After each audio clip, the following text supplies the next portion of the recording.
దేవుడంటే నమ్మకం లేని నాకు అసలు దేవుడంటే ఎవరో తెలుసుకోవాలనిపించింది. అనిపించగానే వెంటనే ఆ ప్రయత్నాలతో పాటు ఆయన్ని ఆరాధించటం మొదలుపెట్టాను. ఒక్కసారి రమ్మని అడిగాను. ఎన్నోసార్లు వేడుకున్నాను.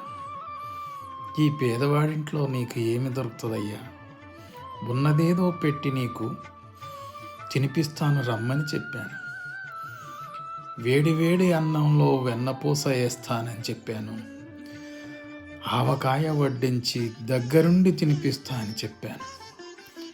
అయినా స్వామి ఇంకా కరుణించలేదు. ఆ వెంకటేశ్వర స్వామి ఎప్పుడు కరుణిస్తాడో, వచ్చి నా ఒళ్ళో ఎప్పుడు పడుకుంటాడో ఆ తలని నేను ఎప్పుడు ఇలా నిమురుతాను.